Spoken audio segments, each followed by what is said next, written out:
Welcome to the 2020 Ham Exposition New England Aries Academy webinar series. I'm Steve, a WA1EYF, located in Amherst, New Hampshire, producer of today's session. Your presenter today will be Paul, W1PJS. Paul is the Section Emergency Coordinator for Rhode Island. He has also been deployed around the country in response to disasters with FEMA and Red Cross. His topic today will be tactical message handling, the fifth part of the Aries training basic track. If you have any questions during the presentation, please type them in the Q&A box at the bottom or top of your Zoom screen. We will try to address all the questions after the presentation so as not to disrupt the flow. Please note that the chat feature is disabled for this presentation. Thank you for attending. It's all yours, Paul. Thank you, Steve. Hello, everybody. We'll be addressing tactical communications today, as you can see there on the screen. Steve, thanks for all your help on this. Let's start off with what we will learn today. We'll be discussing differences between tactical and formal messages, limitations of tactical messages, tactical message best practices, how to maintain message accuracy, and keeping tactical nets tight and efficient. So what are tactical communications? Now we'll break this down a little bit here, but I want to make a distinction right off the top between formal and tactical, but also what I like to call logistical communications. We won't be addressing that so much. We'll be addressing only tactical communications, but I want to be clear as to what that means. So we're going to, we'll go with tactical communications. I'll make the distinction next. Brief, simple spoken messages. So these are quick, clean, plain language. We like that. FEMA and Homeland Security, as well as virtually all other NGOs working in emergency response, are working to have interoperability as a clean function with communication. So plain language is the way to go. Immediate proximal delivery. Okay, this means that the tactical communication, a tactical message, is one that needs to be attended to immediately. Okay, or that at least can be immediate. That's an important thing. We'll elaborate on. What are formal communications? Okay, so it says that and I thank Dave Coulter, by the way, for the presentation. I didn't have a lot of time in advance on this, but formal communications are written using a standard form. Okay, that is the technical reality of that. We'll run into issues in a real disaster where maybe we have to do them differently than in a form. Okay, but that is the definition. So if you're sending a ICS 213, okay, courtesy of FEMA to a hospital, you know, you would be doing a formal communication. Generally, as it says here, requires one or more relays. We'll get into relays a bit later as well. There are messages that need to be traceable. In other words, we want to know where they came from, who authorized this, and you know, that they were received. Detailed or high precision messages, or lists or long messages. So detailed and high precision lists and long. So let's come up with an example of that. Would be something like a nightly shelter report in the old days. I know they're getting away from some of that in the Red Cross today, but used to be you would have a form to fill in and have that either faxed or read over radio to the receiver at headquarters, let's say, saying basically, here's what we need. We have this many people in the shelter. We have this much food. We fed this many meals. Not always the same as how many people. Some people just come there for meals. Okay, so there's, you know, we need 200 more cots, blankets, whatever.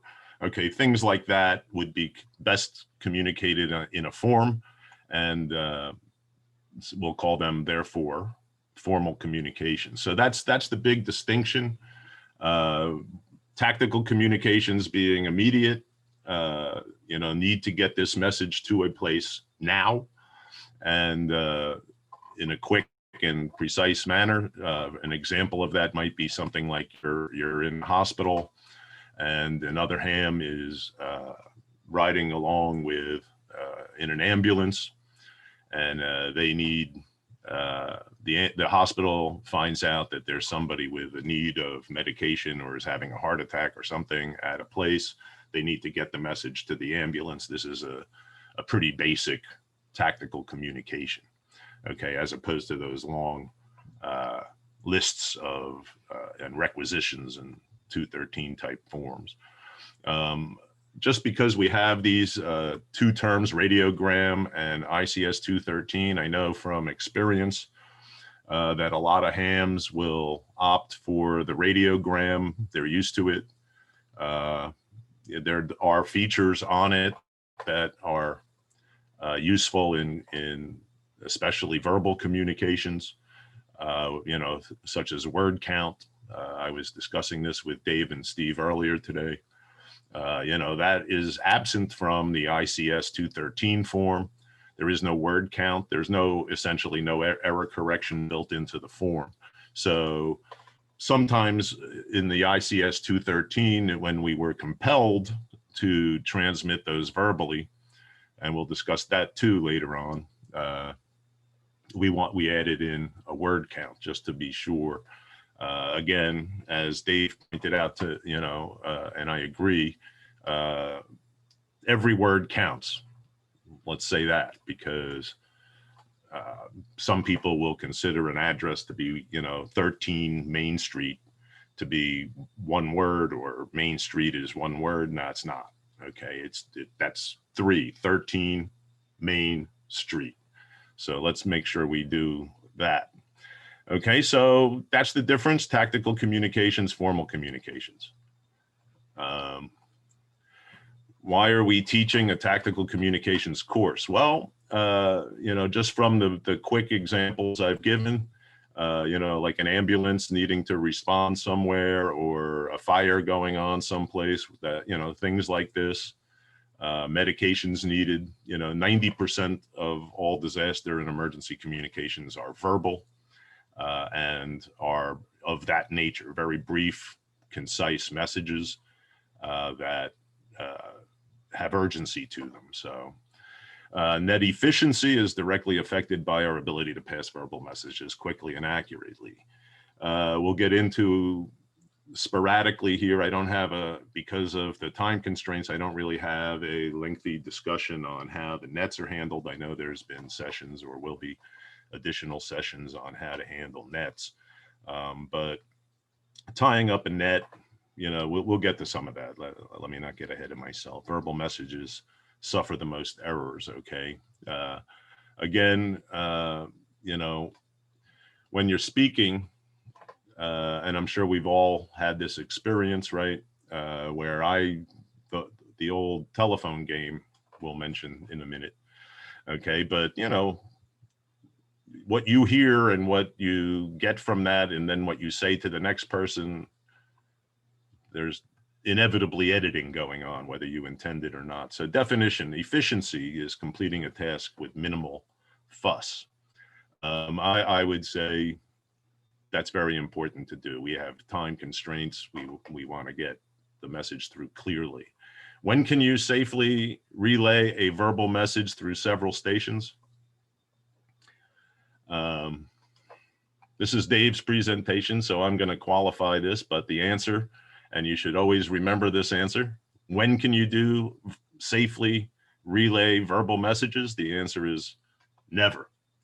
Now that we know that rule, in a real disaster, when other means of communication are unavailable, you may have to.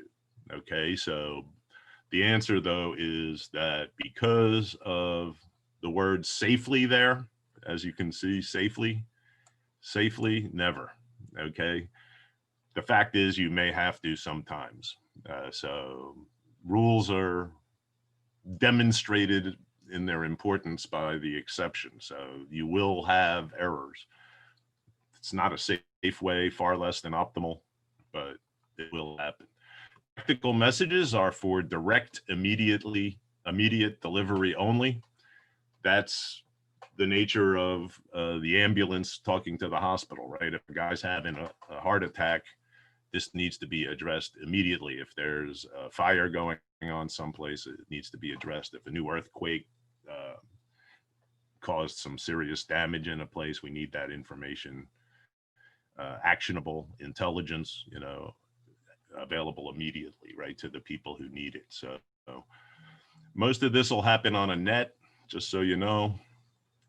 There may be instances where net control, if there's a lot of traffic, will refer you to other frequencies where you can relay your message, and it'll be handled by some additional station, often at the same location, just handling a different channel to keep the main channel clear, right? Relaying verbal messages almost always results in errors. This is inevitable. The more relays, the more errors. Okay, even with the error correction as, the word count, right? Because as I said, and Dave reminded me today, people will think something is one word when it's really two, other, blah, blah, blah. So there's, even with the word count, which is the only real error correction I've experienced in verbal communication, there's going to be a difficulty there, right? So the game of telephone, as we said. What types of messages can be tactical? Okay, I like the phrase can be. Okay, short, simple, no relays needed, shorter, no delivery delay, low precision, like no complex medical terms, for example, right? Okay, so we don't want, something being transmitted verbally that has, so number one, let me put it this way. Number one, short and simple with no relays, but also low precision, meaning not a lot of jargon, right? Not a lot of health industry terms, medical terms, right? Not technical terms in some way. These things should be handled formally on a form, okay, as opposed to in tactical instances. It's okay, and we'll have some examples to say, I need an ambulance at 123 Main Street in Ponce, okay? It's another thing, to say, well, we have a patient with this disease needing this stuff. Also, by the way, HIPAA laws apply sometimes, so be careful what you're saying on the air. So the low probability for misunderstanding is a big deal, right? That's a really big deal. If you're going to be transmitting verbal messages, low precision, really the reason for that is low probability for misunderstanding. So that one you want to keep in mind in a really big way. Okay, we don't want to relay or otherwise communicate misinformation, right? Whether intentionally or not. And odds are verbal communications of a complex nature will result in errors. Why do errors creep into relayed verbal messages? You can see that. Okay, this is not picking on anyone in particular. This is just the way it is, right? Everybody. I don't care how good at message handling you are.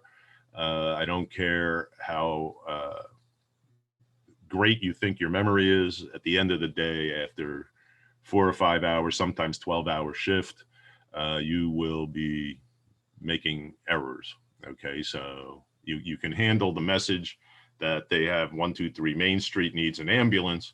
That's pretty straight up, right? If it gets technical communications where, medical terms or pharmaceuticals or other technical terms, pieces of hardware necessary to repair the power plant or what have you, these things get to be confused and can and do often result in serious problems and sometimes are life-threatening. So bear that in mind. human memory. Okay, to help remember, we can summarize and abbreviate. We can put messages into familiar words. These are bad ideas, okay, but we do them, right? We're gonna remember that the guy had diabetes and needed insulin because his refrigerated insulin is no longer good because there's no electricity. Okay, we're gonna summarize and abbreviate. It's gonna end up altering the message. Familiar words, we're changing the terms. Okay, if that was a medical or somehow technical message, changing this, paraphrasing, you'll end up making the message incorrect, and you know, again, life could be at risk, right? Tactical communications, we always change the meaning in subtle ways and sometimes in big ways.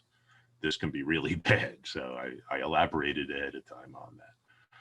Verbatim messages are critical. Okay, this is a very key point, not only for things we shouldn't be doing tactically, like long lists or medical terminology or scientific or technical terminology otherwise. We need an exact copy of what that guy asked for. If that guy was an EMT or a doctor saying he needed this stuff, we need to be sure we have exactly what he said, okay? And record exactly what the guy said. Don't change anything.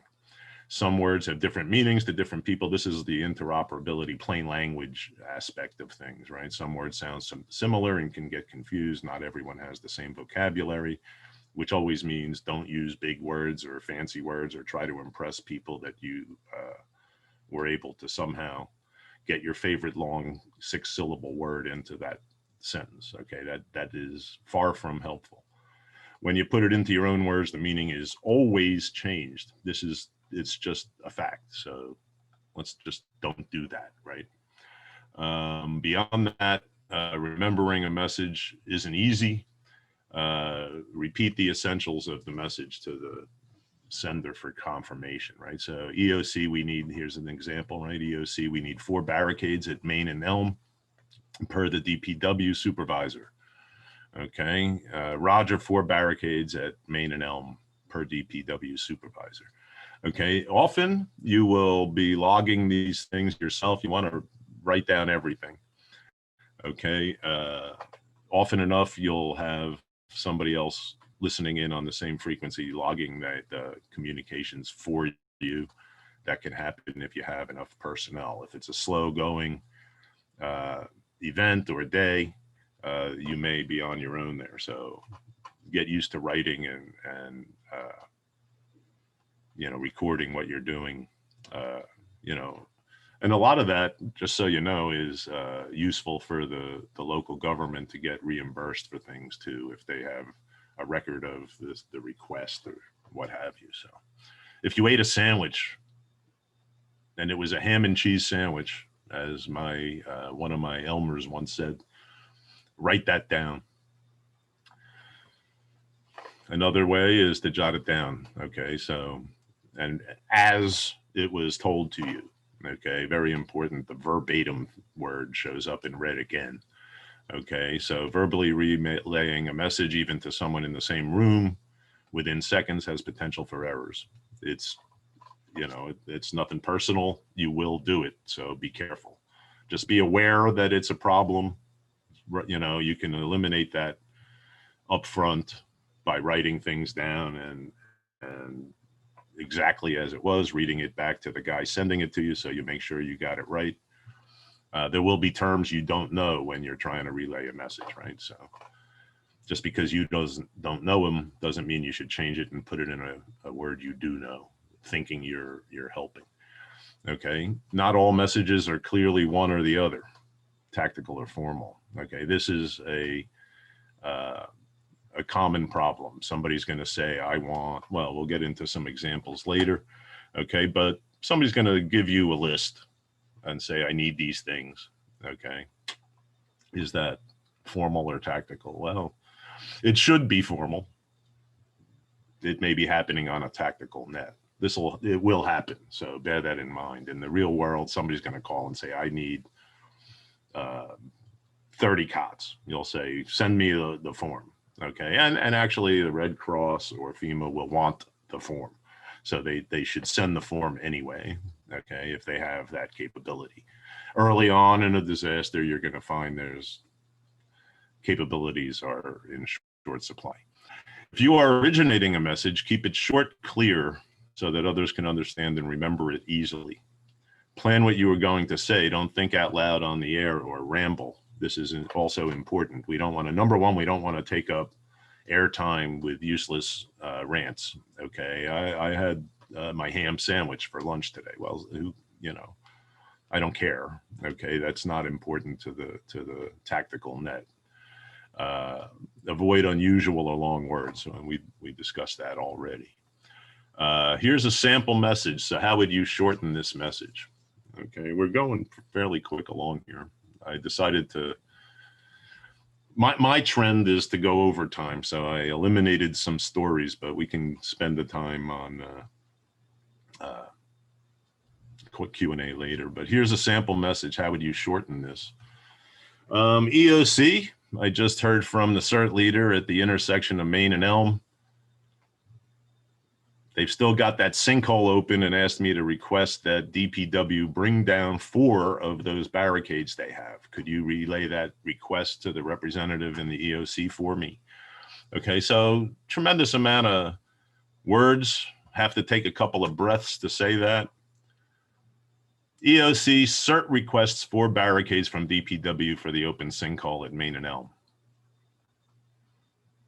So I am not going to go through counting all the words here. I should have probably done that ahead of time. Okay, but this versus that, I'm sure you can see that there are far fewer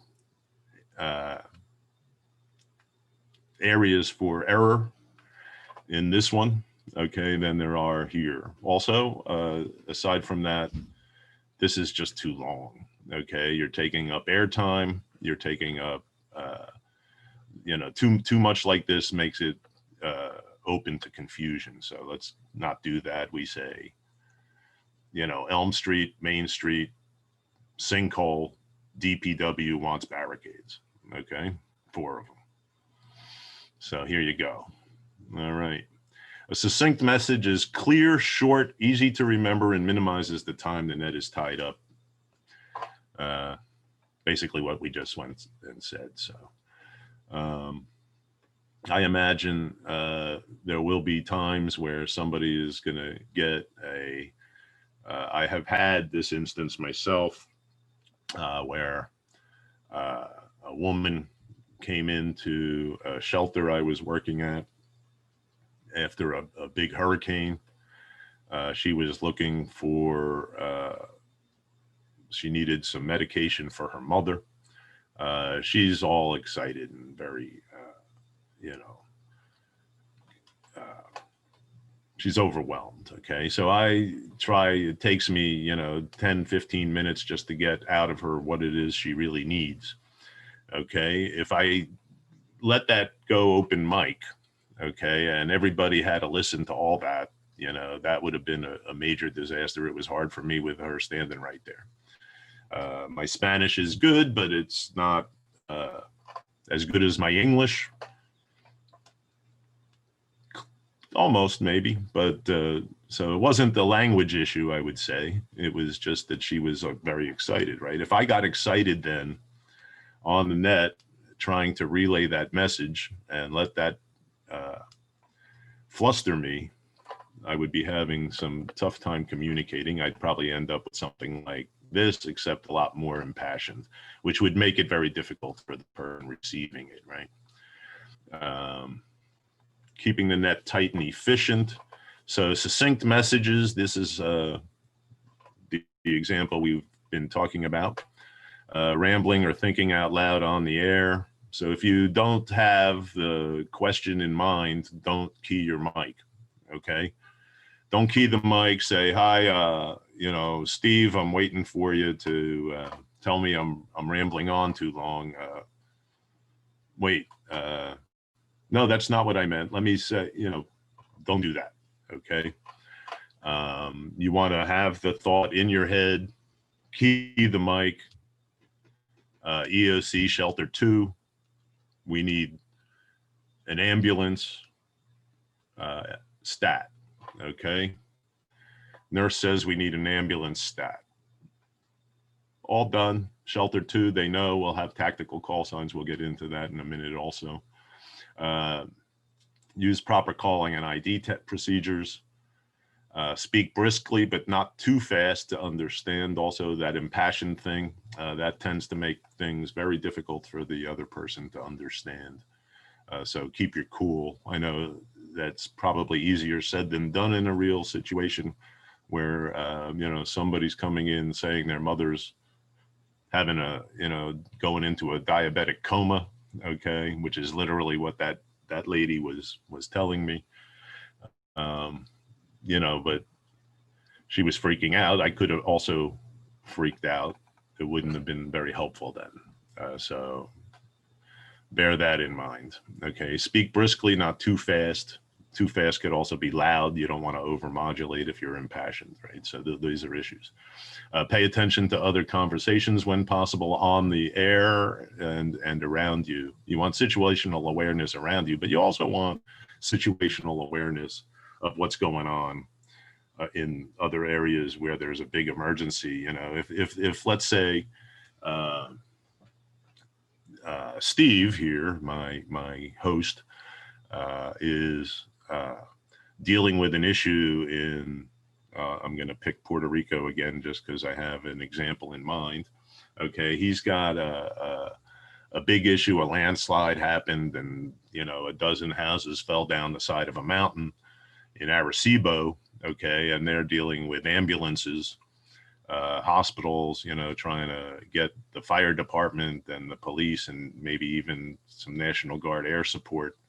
Okay, and I have a need for 30 cots by tomorrow. Maybe I want to wait until there's a calm before interrupting that. So you want that. I take this part here. Dave wrote the slide again, but this is very important. Paying attention to other conversations when possible. Okay, that's I hate to tell you how many times somebody's going to get on the air while you're dealing with an ambulance issue, and they want to know if they're all allowed to take lunch, okay, or that their air conditioning isn't working or something. So don't be that guy, okay? Transmit only when necessary, and then be aware of what's going on so you're not breaking into a conversation where there's life-threatening issues being dealt with. Net do's and don'ts.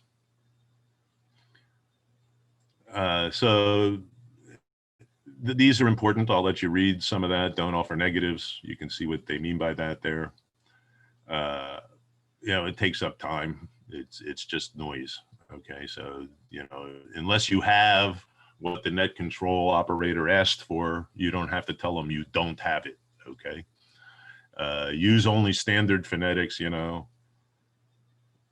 Kilo 1 whiskey, or W whiskey 1 Papa Juliet Sierra. Don't go Portugal sugar X-ray or things like people do.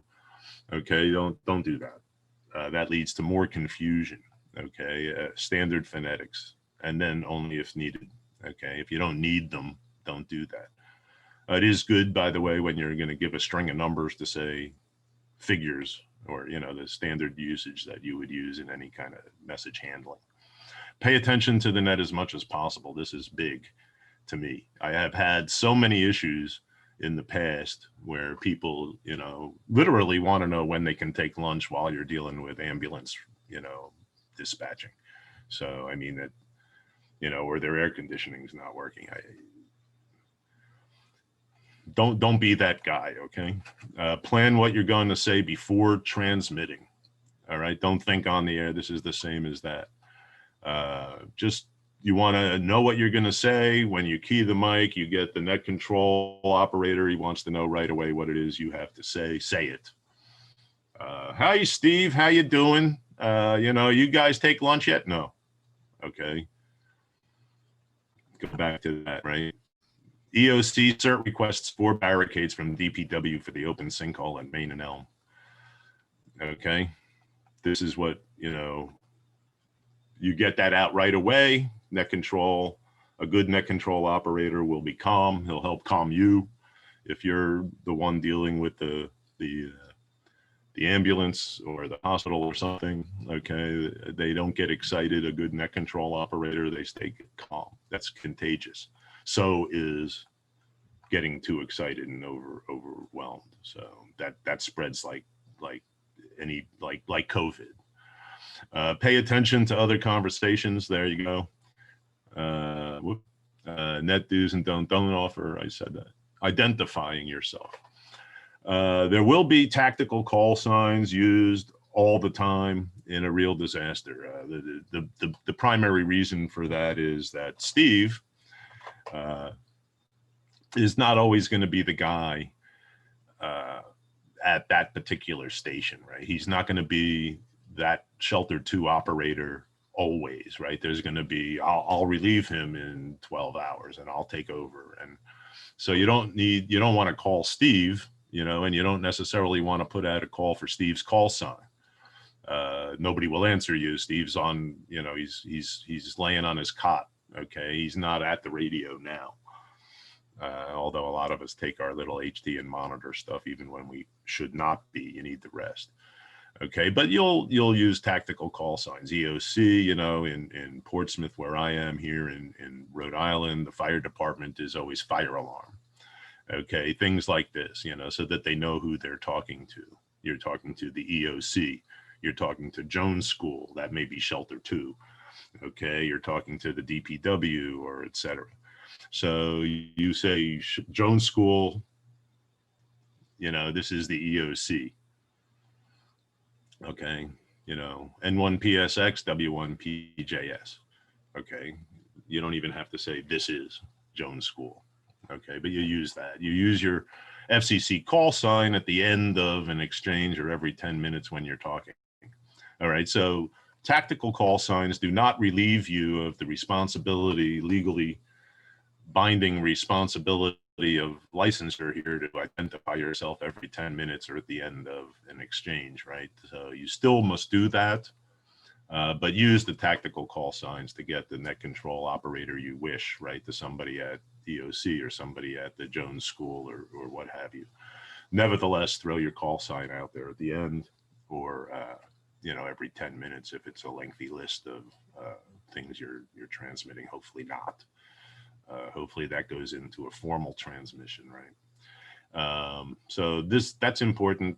I don't know that anybody's been arrested for that or lost their license for not doing that, but you need to do it. Okay, here's an example of that. If you are the one creating the tactical calls, use ones that are brief and clear and kind of obvious. Okay, it's important that they be sort of obvious, right? Shelter 1, you know, maybe that's not as good as Jones School. Okay, maybe Jones School is better because not everybody will know it's shelter 1. They should, you know, so I don't know. You know, shelter 1 has worked for me in the past, but maybe Jones School, you know, depending on the people you're working with there. But it's important, brief. It only needs to identify the location, group, person, or assignment, or the function, okay? The same one consistently for the duration of the operation. So this will be something that's established right at the get-go, and you will continue to use till operations cease. EOC is always going to be the EOC, okay? Or you know, Red Cross HQ is going to be Red Cross HQ or what have you. Why call stations with tactical call signs and not FCC call signs? Okay, well, I kind of went over that. The operators change. It's like, I'm relieving Steve now, so you can't call Steve anymore. Operators can change. You may not know who is at a site, but you will know the site's name. Okay, same thing. And in general, this is an important sort of side effect of tactical call signs, is that when you're listening and not transmitting, and you don't want to transmit too much, only as necessary, right? But when you're listening, you know, paying attention to the traffic on the net, you'll know that that ambulance issue with the lady going into diabetic coma is still ongoing, okay? And that you don't need to break in. If there's a long pause, you know, net control should be capable of handling multiple tasks, right? Excuse me. So that's if there's a long pause. But if they're in the middle of, you know, responding, if the, you know, net control says stand by to the guy requesting the ambulance, wait, you know, that kind of obvious stuff. But I guess it needs to be said because apparently it's not that obvious. Signing off with both tactical and FCC call signs. This is a legal thing you should do. And when you go off shift, you also should let, if you're net control, you should let people know that too. Or if you're, let's say you're working in a hospital and you don't have a replacement, if you're going to step aside for, you know, a latrine break, you know, you do want to tell people that. Okay, so anything you're doing that takes you away from the radio, let people know. Avoids the need to say clear. I wouldn't use clear. There's over and there's out. We generally use over and out to end a transmission. So over means you're going to reply to me. Out means that that's the end of the conversation altogether, right? So you don't want to ever say over and out like they do in the movies, because that makes no sense, right? Don't do that. Say over, and then net control will say their reply to you that they've received your message, and say if they say out, they do not expect you to come back, and you should not. Okay.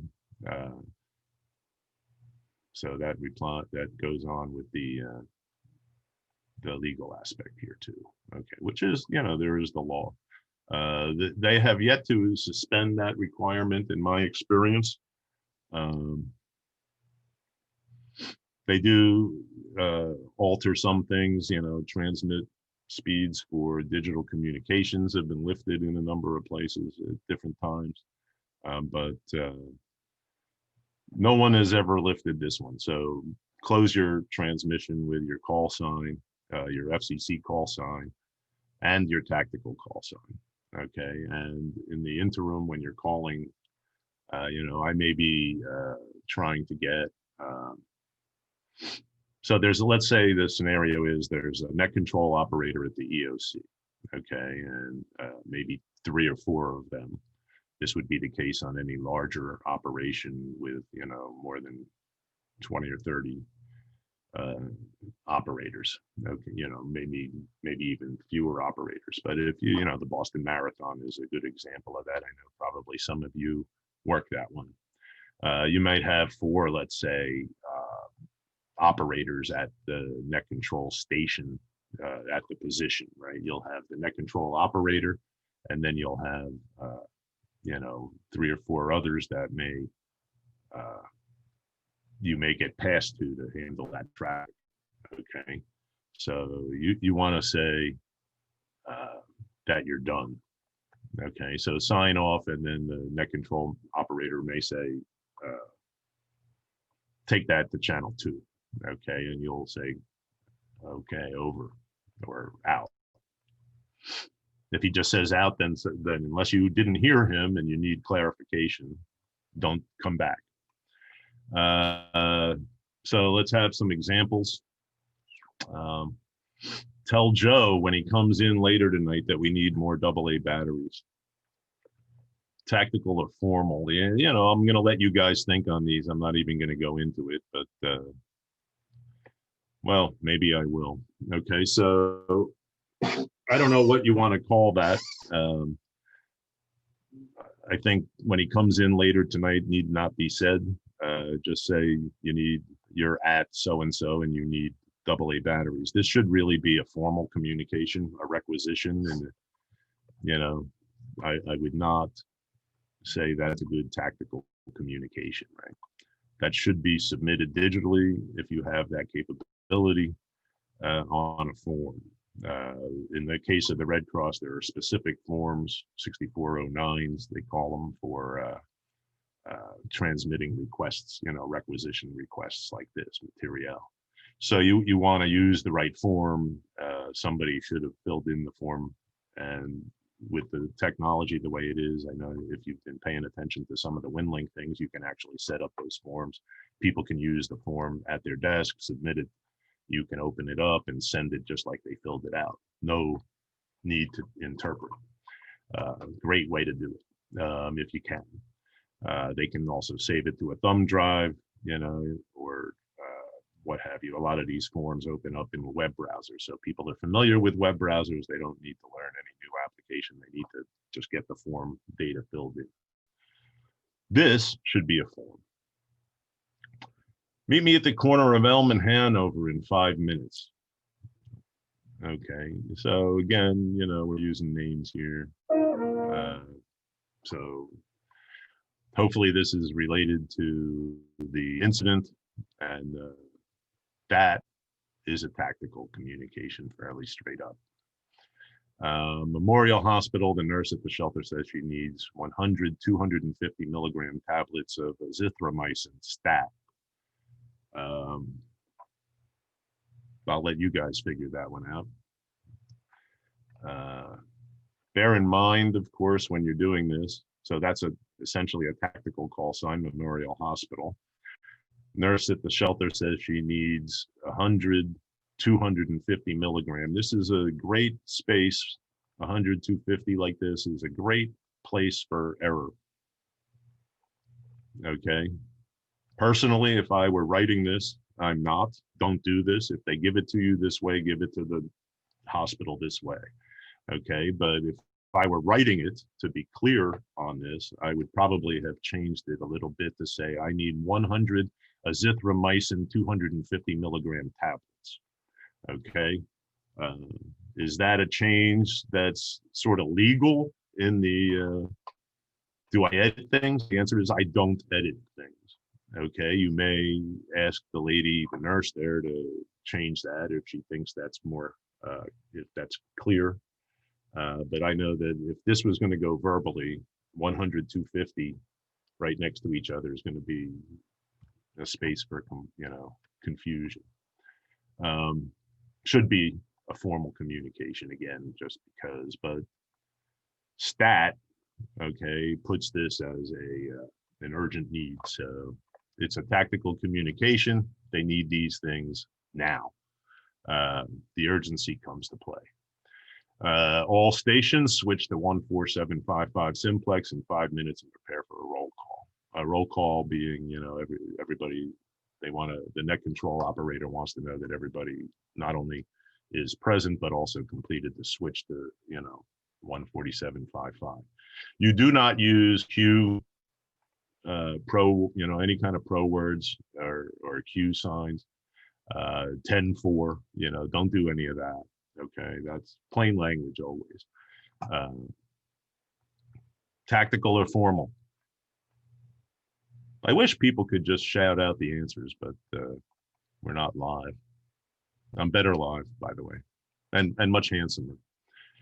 Mike, the Miller School shelter needs 40 blankets, 35 cots, 23 personal care kits, and a kazoo before 8 p.m. Now that kazoo is the key thing. They're having performance art at 8 p.m. and that's the real issue here. I'm making that up. So the Miller School shelter, okay, now that could be the tactical call for that. Mike is, again, shouldn't be Mike, it should be EOC or Red Cross HQ. The Miller School shelter needs 40 blankets, 35 cots, 23. This, again, except for the fact that the kazoo is urgently needed by 8, this should be a formal communication, okay, on a requisition form. whatever agency you're working with. So it should go that way. You will get them in tactical communications. You can decline to respond. Don't interrupt that ambulance traffic with this though, right? Except, you know, we care about that kazoo. Tactical or formal, the Smith Street POD, point of distribution site needs 125 cc syringes with 22 gauge needles, 92 adult Recombavax doses, 127 child DTaP vaccine doses, 12 boxes of cotton balls, 250 count, etc. Dr. Jeffrey Grossman is the requester. Obviously, this ought to be, okay, a formal communication on a form. Okay, again, a requisition form of some sort.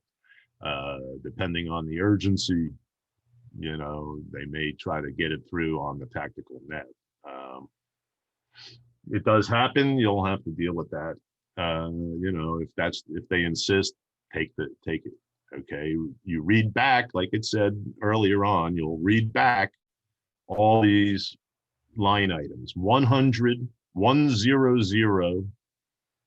times 25 cc syringes with 22 gauge needles. Okay, you want to read that back to everybody, especially things like Recombavax here, okay, or DTaP or acetaminophen, okay, and even sometimes the name of the doctor or the requester, if that's also not straight up. You know, John Smith is fairly straight up. Bartholomew Oglethorpe is a little less, right? Tactical or formal, the same message, but now add, can you relay that through the state section net to Camp Carpenter?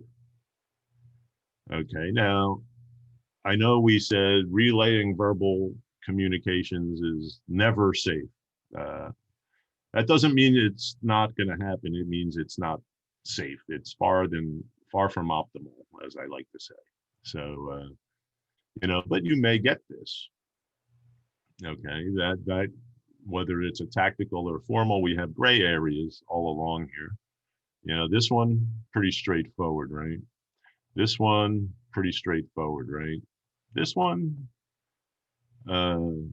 this changes that a little bit, right? But that's okay. You're going to end up having that. But because it asks you to relay it, it really ought to be a form digitally.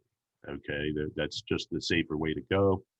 WinLink being perfect, in which case they'd probably have ended up having the radio operator at the Smith Street POD send directly an email over WinLink to Camp Carpenter. So, you know, you would have not necessarily been involved in that transaction, right? Whereas the tactical net, there's always people interacting to get that done urgently or, you know, in the immediate time frame. All stations on the net, we will be moving to a new frequency in about 4 hours.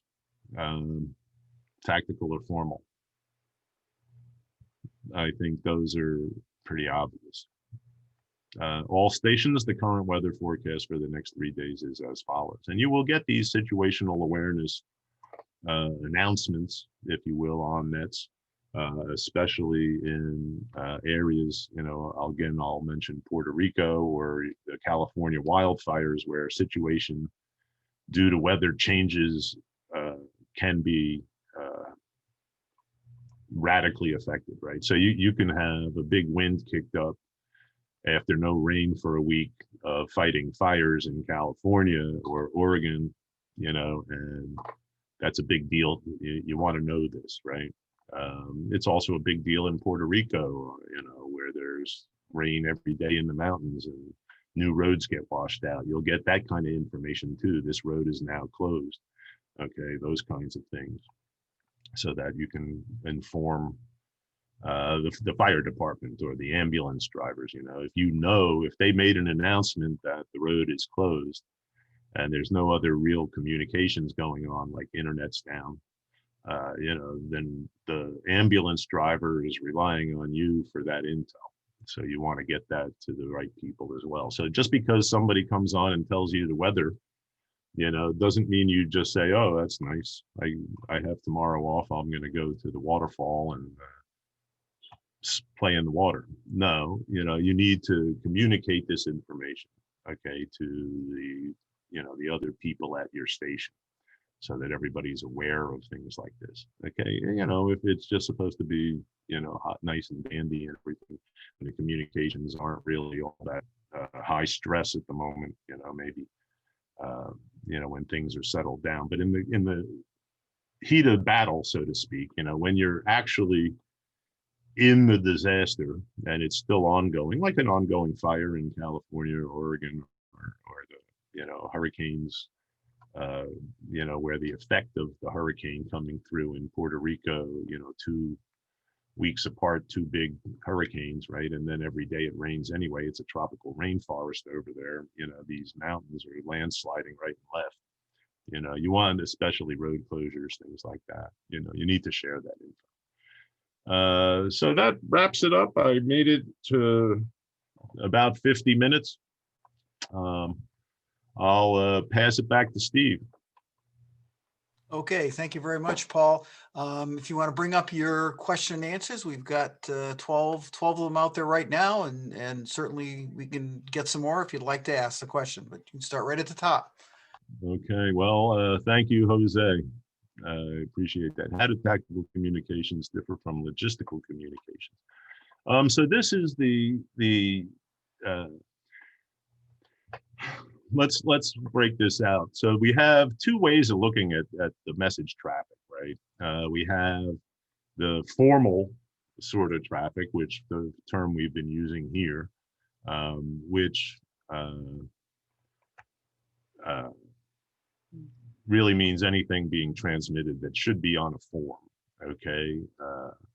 Lists, okay, things like that, requisitions, status reports that are filed daily, and what have you. The difference between, so many things can be formal or tactical, okay, if those are a dichotomy, really. The content, those are the sort of mode of the communication, right? One is sort of a list of things. The other one is, I need this, an ambulance here now. Logistical communications is basically anything that is, I would say, is non-urgent, that is like very similar in a way to formal communications, using forms. Okay, logistical stuff is, we're going to route a truck to bring water to, and you're handling some of that kind of traffic, right? We're bringing water to this place that's inaccessible right now. So we're working on that project. So these are not urgent communications in the sense of tactical needs an immediate response, or at least can be responded to immediately, right? Is the road at Main and Elm out right now? Is it flooded? Is it passable?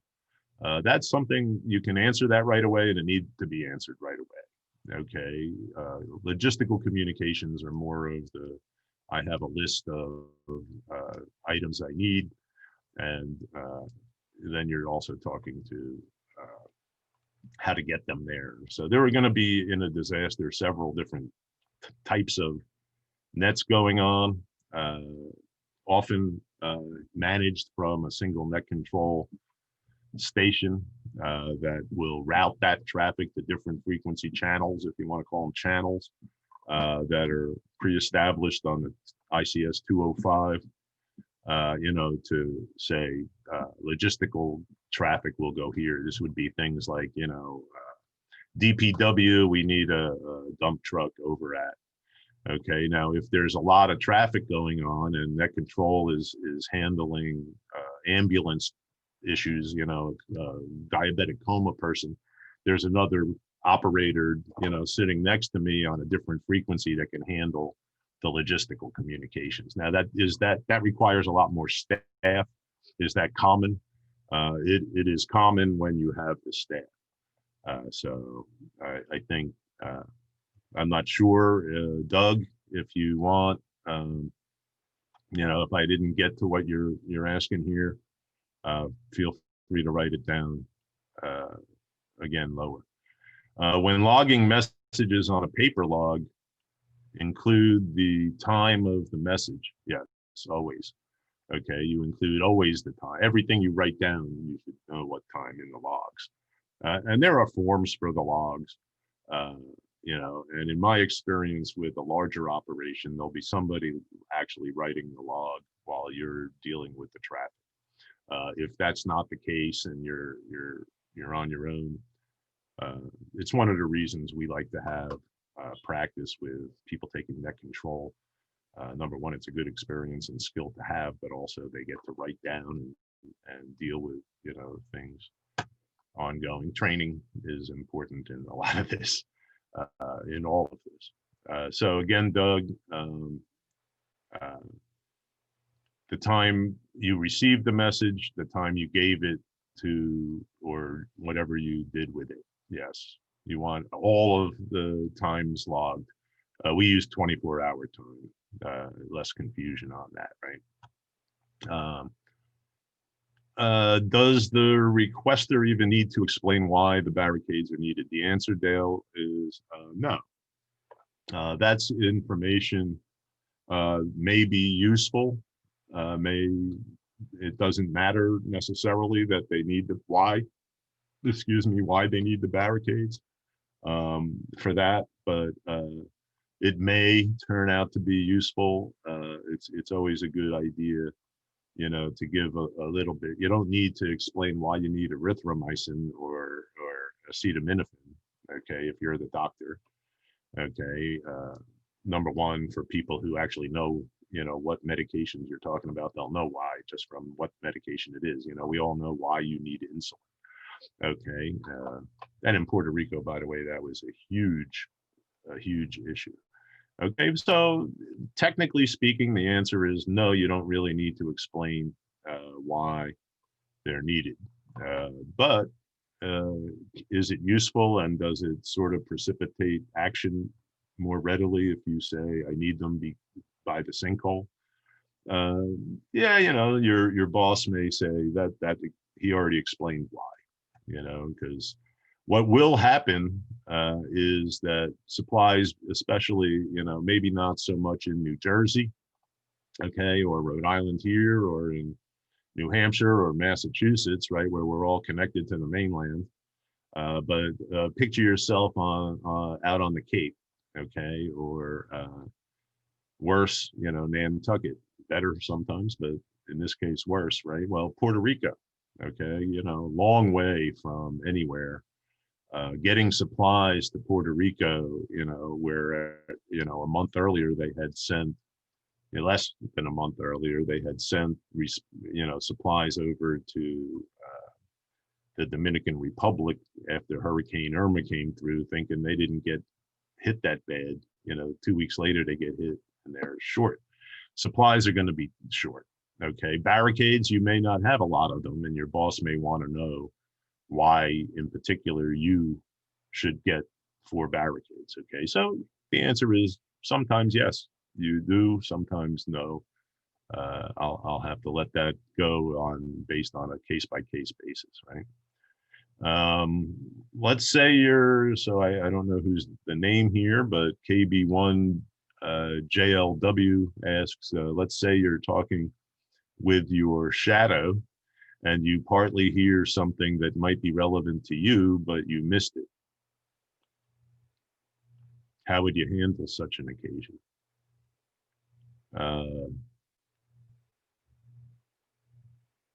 Might be relevant to you.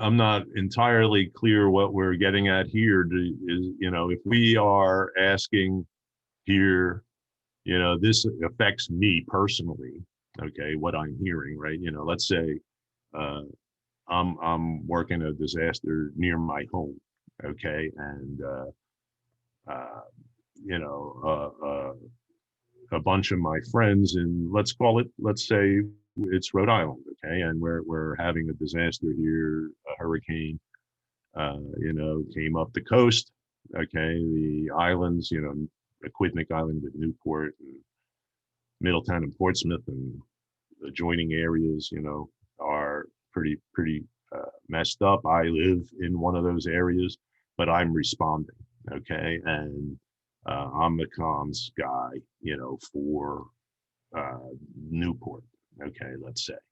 All right, and I'm sitting there and I'm saying, oh, that what they just said could impact my home.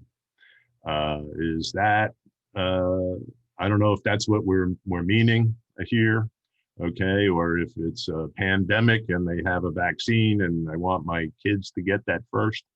Actually, in the case of things like that, if you're volunteering, you generally your family will get that first. That's part of the standard policy in most places.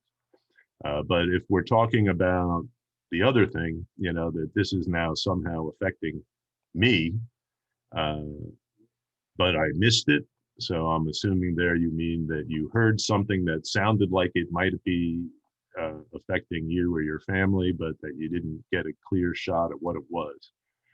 Um, and then you want to now talk with your shadow. I guess we're talking about somebody said this to the person you're working with, who you're communicating for.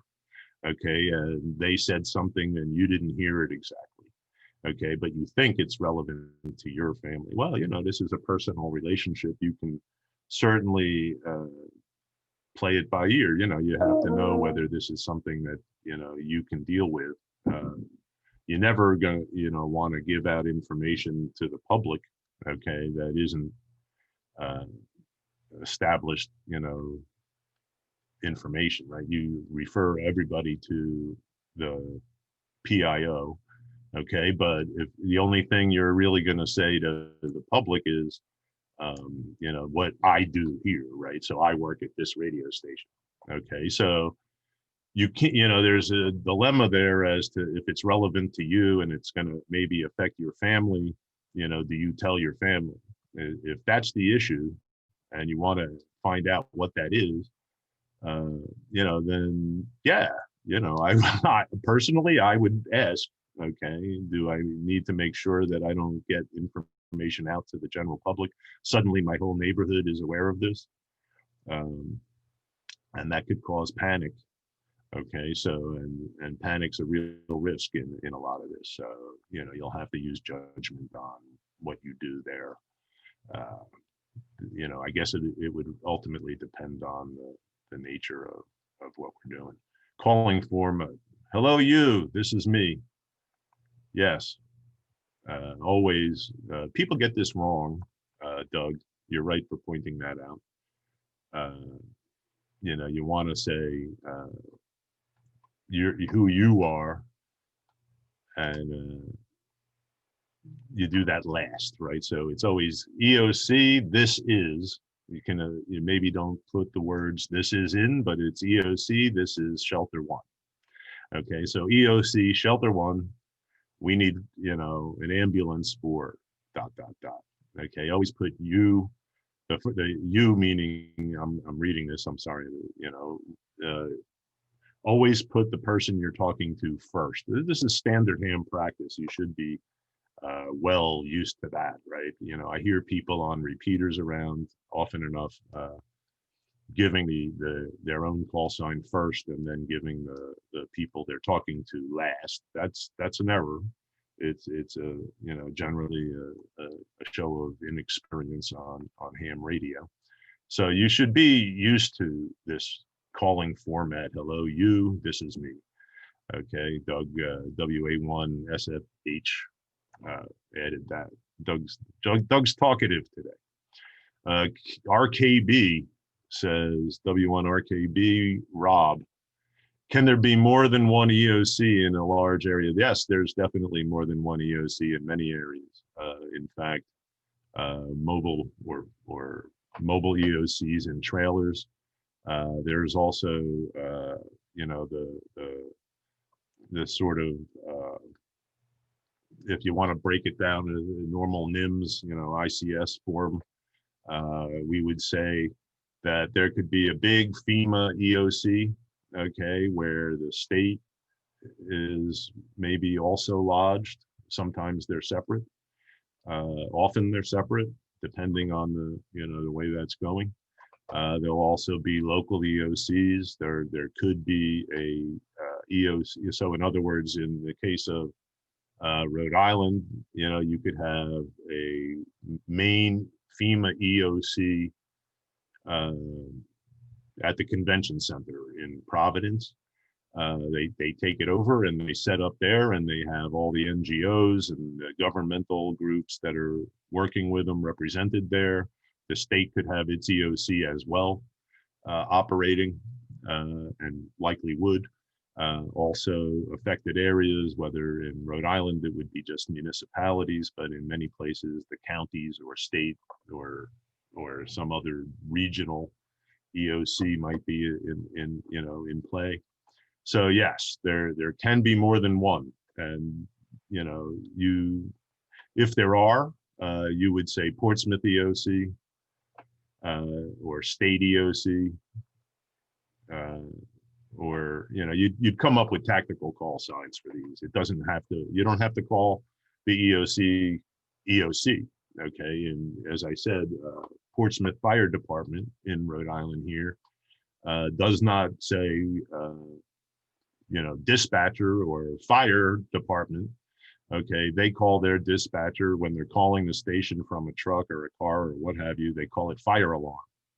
Okay, so Portsmouth EOC could have some other name. Okay, you know, it could be Portsmouth EOC. Okay, it could be state EOC. EOC, plain and simple, is sort of generic. It was just a, you know, an example in this case. One of the reasons this phrase I've been using, interoperability, comes up so often is that your question, I'm going to use it to elaborate something else really, but can there be more than one EOC? Well, in fact, there's usually going to be, right? And not only that, there'll be multiple agencies, government agencies involved, whether that's just the police and fire of the same town, or if it's a really larger scale event, then there'll be multiple towns involved with multiple police and fire departments. There'll also be the DPW, you know, the Department of Public Works. There might be other departments in each jurisdictional division, right? So you'll be talking about, you know, the city EOC with the city police and fire and the DPW there. Okay, then the state has their versions of this. Okay, and the county may, in some, you know, many states. In Rhode Island, we have no real county government, but in many states that there is. So, you know, you'd have to have all these levels. And what they found out, all the way going back, you know, to Katrina, okay, they had real issues. Hurricane Katrina, New Orleans, for those of you who remember that. They had real issues with intercommunication between departments, even within the town, right? You know, in many cases, the fire department is working on different, you know, VHF, let's say, and the police department's working on UHF, or even, you know, some 900 or 800 megahertz type of scenario, and they don't have the means of communicating directly with each other. So that issue, multiple EOCs, is in a lot of ways a good reason for people like you, Aries, you know, hams, but Aries being organized well, you know, to be involved and to offer up service. You know, back when I was talking about, let me see, KB1JLW's question about talking with the shadow and is something relevant to you. Okay.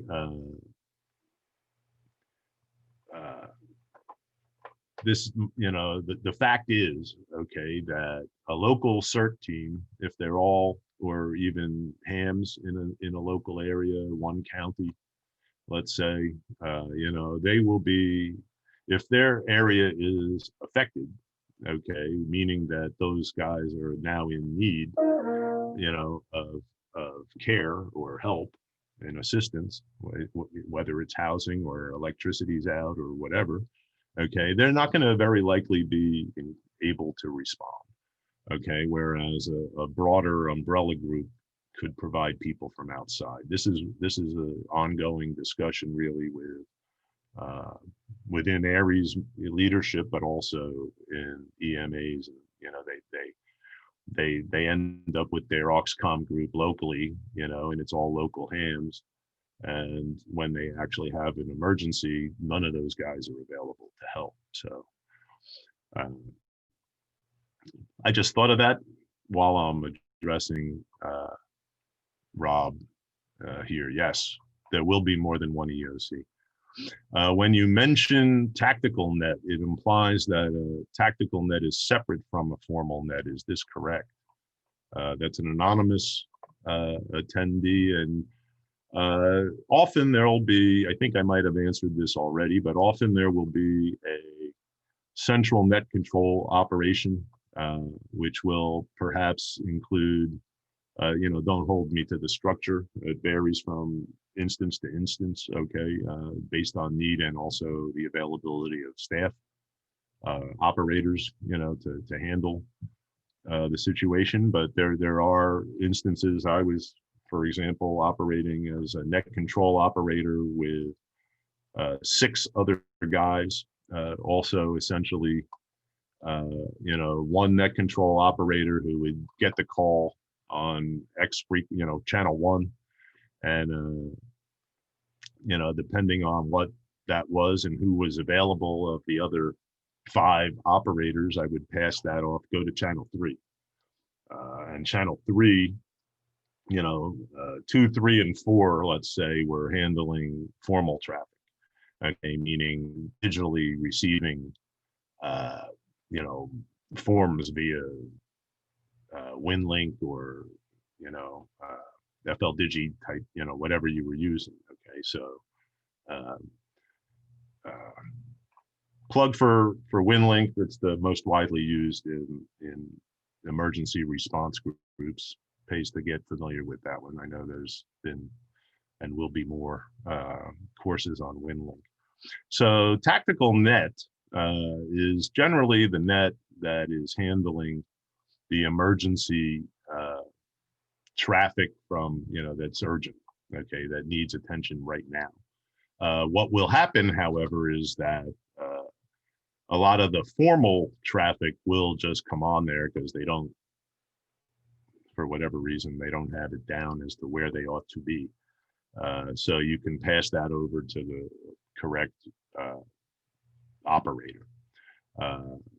Do they need to come to the tactical net to do that? In some cases, when you have it set up where you're using, as it could happen in Rhode Island, where we'll have a WinLink node set up on VHF, people could be sending that traffic directly, okay? So they don't need to come to the tactical net if they're doing that. All right, but some people won't have digital capability. They'll want to get 30 cots and blankets and what have you. And you'll have to get what I would call a logistical communication, a formal, meaning that should be on a form and should be sent digitally. Okay, so they aren't doing that. They're not able to do that for whatever reason, maybe. And so you would send that off to channel 4. Okay, and somebody at channel 4 will answer that call and take that message. Again, verbal communications of any complexity are generally going to have errors, so bear that in mind. But there can be, in other words, different nets. Yes, mostly there'll be a sort of umbrella net, which will then, allocate people to different frequencies or what have you, if appropriate. If there's not a lot going on, I've been involved in a situation where we were handling, hundreds of calls on the tactical net you know, every day, right? In a shift, I once handled 497 calls. Okay, so that required action. Okay, that doesn't include me getting on as net control and saying, here's the weather for tomorrow, or that this road is out, or doing roll call, okay, or any of that. That just includes real communication. So that's busy, all right? And if you're doing that, then you're gonna need supplemental net operators, okay? And they're not net control per se, but they are message handlers. And they will get, you'll refer to channel 2, okay? And channel 2 operator sitting next to me will say, okay, I'm available, or he's not available. And you'll look down the table and see that, oh, the guy at 5 is available. So let's put him on channel 5. So there's subnets in a sense. And one could be very specifically handling tactical information. Ambulance dispatch could be its own net. Okay, it depends again on the complexity of the response effort. A lot of this stuff is not always the case. You may have one net control operator and a guy at several guys at separate shelters, and that's it. You got 5 shelters, you got a net control guy, and he takes the traffic. And they all send their forms, requisitions and the nightly shelter reports and things like that via WinLink on VHF to the server directly, and the email goes right from there to the addressee. So it could be like that, and there could be a lot more involvement of operations depending on the disaster. So it could be one guy with a guy at every place. It could be 5, 6, 8, 10 guys. In Houston for Hurricane Harvey, we had at one point 10 operators at the EOC simultaneously. That went away fairly quickly, okay, but it was that way initially. So, well organized situation like that, you may have that kind of structure when you have the personnel to do it. I hope that I got the anonymous attendees question answered.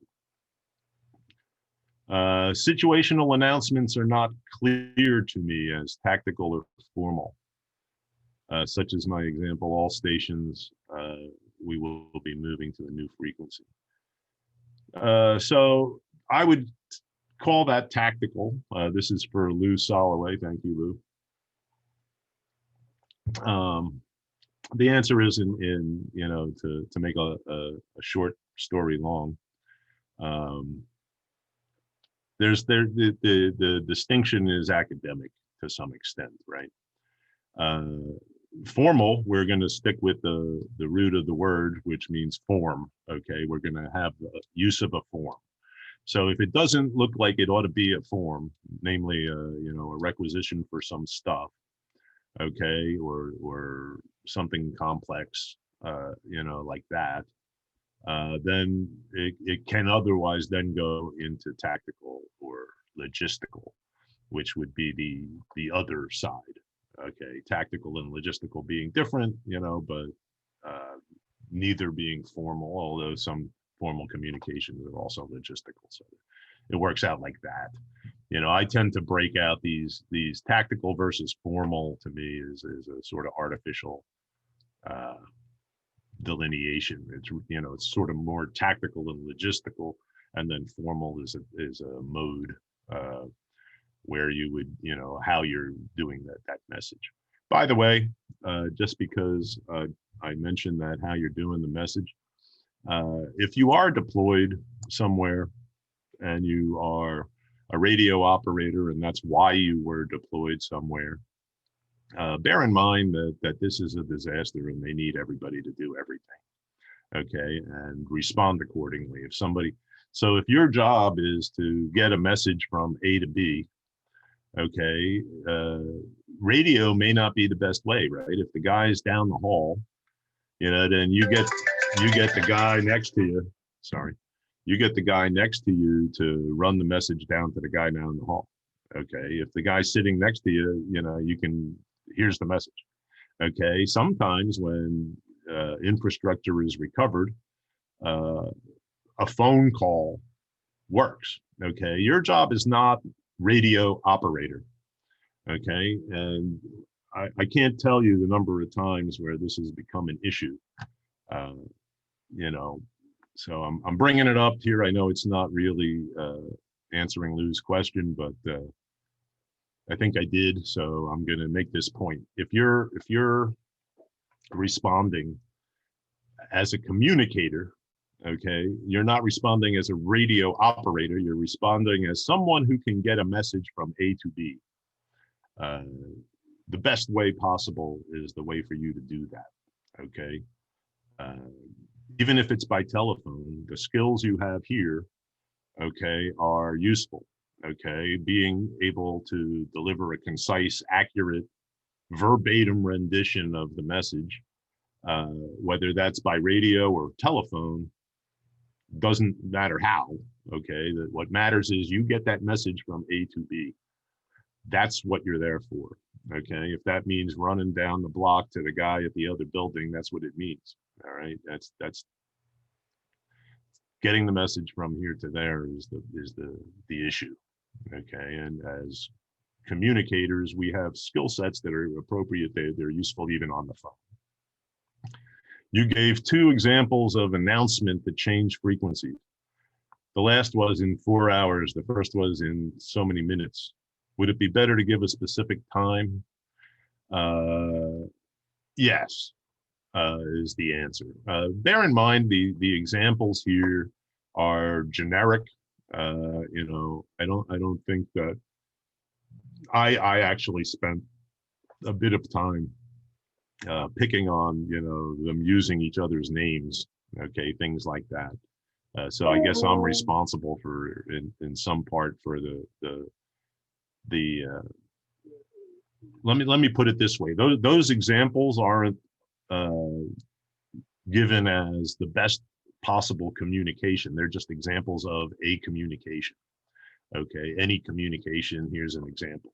All right, these were not given to be the best way to get that across, except that one where one was very long and the other message much more concise. Okay, so I think the thing is we're not giving these as the perfect way to give that communication. The answer is, in 4 hours at 1700 EDT, okay, or local time is good enough. I wouldn't use EDT. Okay, I would just say local time. We'll be changing to 732, blah blah. Okay, I would say that, and that would be the right way to do it. And I would make that announcement repeatedly over, from the moment we know we're doing it. Okay, and this could be a common occurrence, right? If you're, let's say, in Puerto Rico, with the 4,500 foot mountains and everybody's at sea level, so it's not like the Appalachians that start at 2,000 feet and they go to 3,500 feet and they're only really 1,500 feet higher than where you're standing when you're not on the mountain. Okay, these start at sea level and they go to 4,500 feet and they do it in a mile. So they're, they go straight up, right? You'll want precise time, precise, everything else. You want it always. I don't even need that example. Okay, just if you're changing it, give the precise time. You can say it's 20 minutes from now to give people, if they're sort of half listening to your announcement, which many will be, sadly, they'll have one ear on your announcement. You tell them 4 hours gives them the idea that it's coming up, but not right now.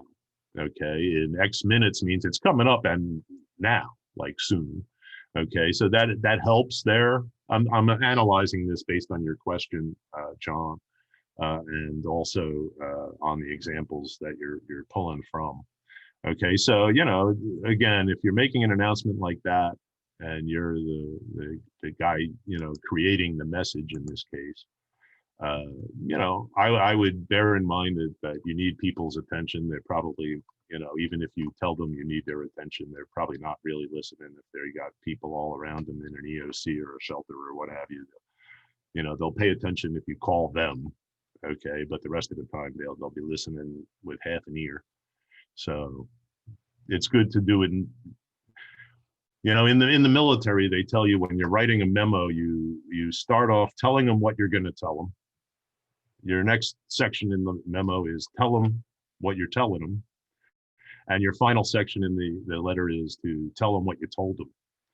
Okay, so I would argue this is the way to go, right? So you'll tell people way ahead of time, 4 hours, let's say, you know, that the net will be changing frequency at 1700 local time. Okay, and you'll tell them again every hour until it's minutes away, and you'll tell them that it's X minutes away at 1700. Okay, local time. So I would say that's a good question in that we want to be able to clarify quite a bit, you know, clear and concise. So good question, John. Thanks. Hope I addressed that. Paul, thanks for the presentation. I hope you enjoyed it, Paul. My name is Paul too, so I hope that went well. Also, Robert, thank you. Hope you did learn some new things. I tried my best.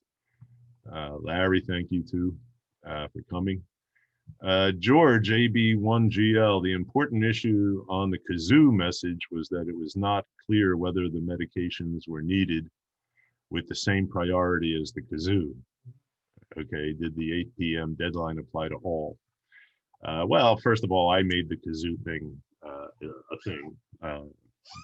Dave wrote the kazoo into the slideshow, and I just picked on it and turned it into an issue, just because I felt like the kazoo needed to be there for entertainment by 8 p.m. The other things, I would assume they all needed to be there at around the same time. Also, by the way, speaking to, I don't remember who said it, but I think it was Doug, something about whoever put the time issue. Putting the time on is important. You will get messages that are requesting, speaking to George's question, that kazoo, okay, now. Okay, I need the kazoo when? ASAP. Well, that's useless, you know, to ask me for a kazoo ASAP. Okay, you know, and I have seen people in logistics, okay, go and say ASAP means whenever I can get to it. Okay, they don't know what that means. And they don't, and they shouldn't know what that means. So when you're asking the 8 p.m. deadline, does it apply to all or just the kazoo? The answer is that's a good point.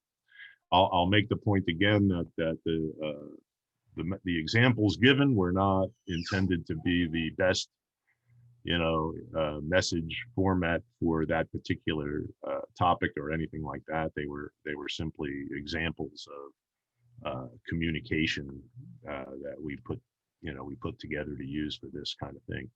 Okay, but the point you're making, George, is really important, which is you need to not only specify in the log, okay, you know, when the message arrived and when you sent it off and when it was, if you can tell when it was received. Okay, but the people sending the message need to be clear, you know, the originator of the message needs to be clear as to what they need when. Okay, and that ASAP is not an adequate answer. And if you see as the user and that the originator is nearby and they say ASAP, you know, tell them, you know, like that stat, you know, the nurse needs this stuff stat. Okay, that's ASAP to me. All right, and that's not a good example of, you know, I need it by 3 o'clock, you know, or people start dying.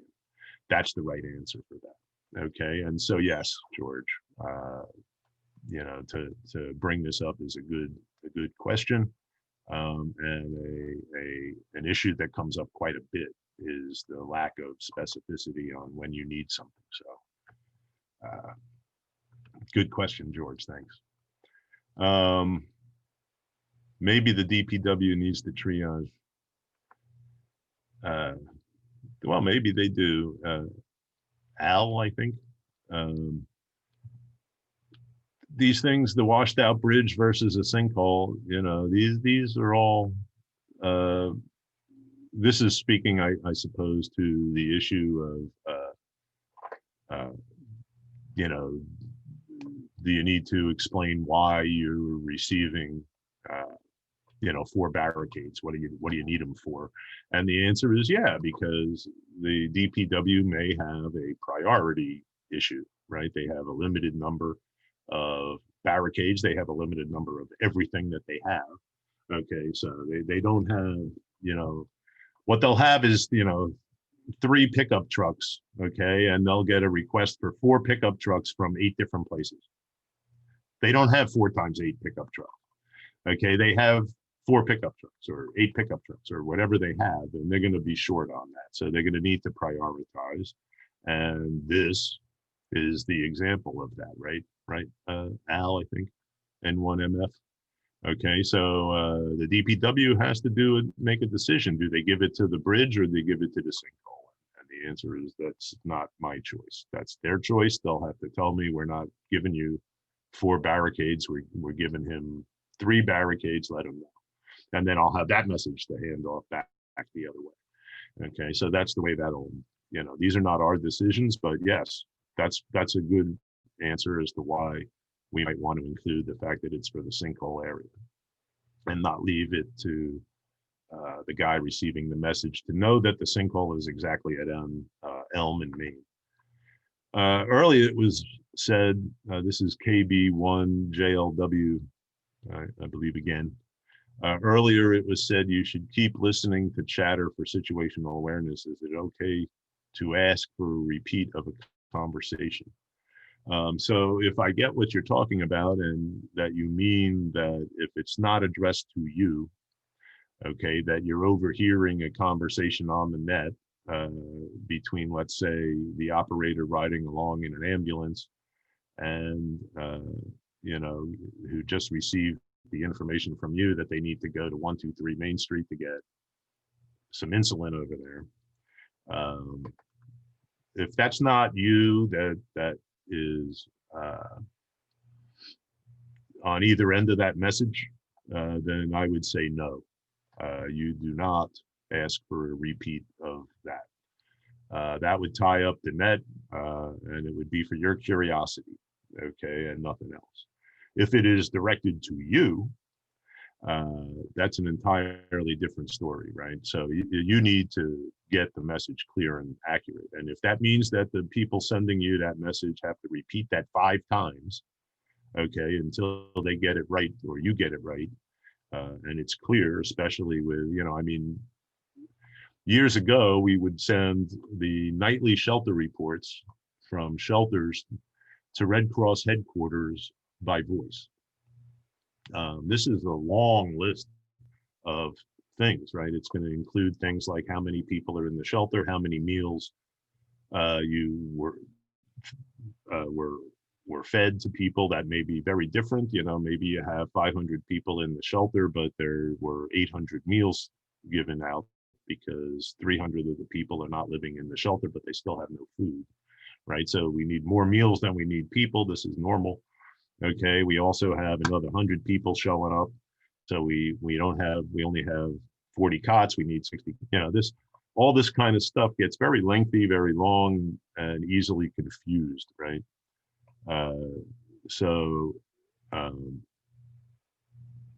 You know, you may not, I'm picking on that because number one, that should be formal traffic. So it shouldn't be on the tactical net to begin with, although it has been, okay? But I didn't hear how many cots the shelter over there, some other place than where I am, needed, okay? Or if they're talking situational awareness, you know, that there's a person having you know, the diabetic, you know, coma risk. Okay. No, you don't interrupt for that. Okay. You didn't catch, you know, how old the lady was. Okay. The answer is no. If that's not involving you, you do not do that on the net. Okay. Not at all. Gil is here. I wish to thank you people for these programs. They have been great and important to him. I am a member of CERT, Medical Reserve Corps, and a community monitor for disabilities, comms, and mass. Well, thank you, Gil. I'm sure we all appreciate that you folks are enjoying this. And hopefully getting something from it. I think all of us that participated in building the program, which is basically all the section emergency coordinators from the New England division, appreciate that people, and Phil Temples. And by the way, congratulations, Phil, if you're listening, on your new appointment. But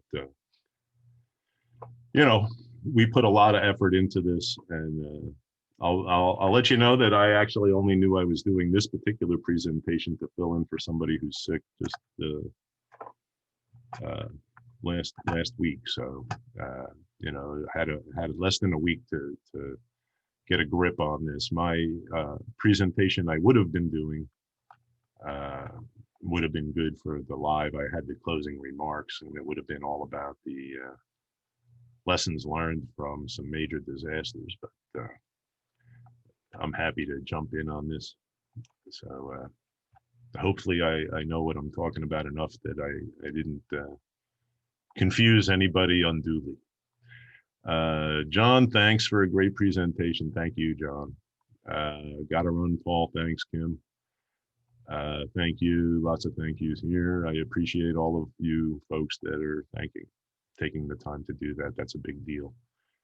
Much appreciated, all of us.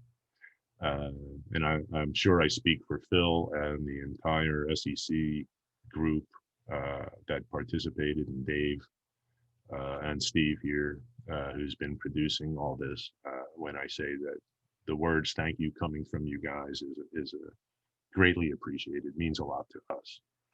The questions about sinkhole point out a key issue. It's not our business. We don't really care. We just pass the message. We don't judge or edit. Dave, okay, Dave, this is, I'm gonna erase some of those words. I'm gonna leave it as the questions about whether the sinkhole should say that it's, you know, a sinkhole, or that we just need barricades. I think we've beaten that up a bit. The answer is that relevant information, if the originator, what Dave's trying to point out here is the originator of the message determines the content, not you. I don't like that we don't really care. Okay, we do care. If we didn't care, we wouldn't be doing this. So I'm not taking issue. I know Dave cares too. But excuse me.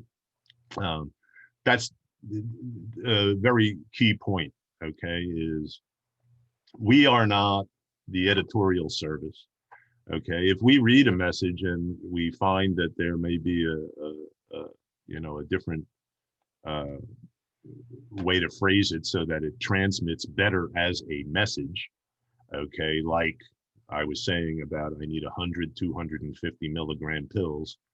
Okay, I might rather say I need 100 Azithromycin 250 milligrams, just to separate the 100 from the 250 to avoid the confusion. Okay, but I am not editing the content, and I have no opinion on the content. Okay, I care a great deal in that I'm going to do whatever I can do to get this message from you, who's giving it to me, to the guy that needs to get it in a timely fashion. Okay, he needs to get that message that there's somebody having a heart attack. He needs that now. Okay, I'm going to do my damnedest to get that message to that guy now. Okay, what the message is, I'm not the guy determining what the message is. And I think that's Dave's point. Okay, We don't care what the message is. I do care that it's a communicable message, okay, that it can make sense. And if I have in the past, found that a particular thing being transmitted verbally, if that was the only way, it will be confusing. Do you think it's the same? But they have to do that, okay? The guy writing the message, you can say, this is what I think about that. Can you change that, or is that change what it means? And let them decide. If they decide they want it the way it is and they give it to you that way, then send it that way. That is, we are not. I'll close up now, because that's, I think, the end of the questions, or I have one more, I guess. Well, let me, before I do that, get to that then. What if the message that you are tasked with communicating has obviously expired by the time you're able to communicate? I don't, in this case, I'm going to go with Dave's, I don't care, okay? If I receive a message that I am told needs to be sent, okay, I write down, as has been discussed above, the time I received it and the time I transmitted it. And if I get a feedback on it, I'll record that time as well. Okay, but the fact that it has obviously expired is not my job. That's above my pay grade in a lot of ways. I don't determine whether that is obvious or not. Either way, whether it's obvious or not, a record of it must be important, right? So the fact that the communication went is my task, and I will get it done. Okay, that's what I do. If it's obvious that, I'm sending that somebody needs insulin, and, I just got to send this one, it just came up, and I also, right next to it is one that says this lady, that same person, is now passed away. I send both. I send them in the order I received them, and I mark down the time and date of all those things, when I received them, when I transmitted them, and if I got, some kind of response back. That's not editorial for me, and I don't care, in Dave's phrase there, I don't care if it's expired or not. And for future, this may be very valuable information, right? There may be lawsuits. Some of you are probably lawyers, that require, a sequence of events, and we'll have it in our log, and we'll have it there, that this is the way this happened. So we're not liable for it. We did no editorial. We didn't opine on it. We sent the message in the order it was received, and for the most part, if it was an urgent message, okay, then it gets out there right away, and we get it to wherever it has to go by whatever means are at our disposal, not just by radio. I want to make a point of that, and I want to make a point that some people go on to these things thinking they're a radio operator, and that's what they do. And then somebody asks them to help fold up some cots or something. And I have seen people get bent out of shape over that. Just go help fold the cots, okay? If you're not busy, you don't have message traffic to deal with, and somebody else is able to handle your post for you, do whatever it is that needs to get done. All right. I think that's it for me. That's the end of the questions. So I guess I'm good to go. Okay, Paul, thank you very much. Appreciate all the attendance, and we appreciate your presentation. Very well done. This concludes this session of the 2020 HAM Exposition New England Aries Academy webinar series. All sessions will be available in a few days on on a few days after the live event on YouTube.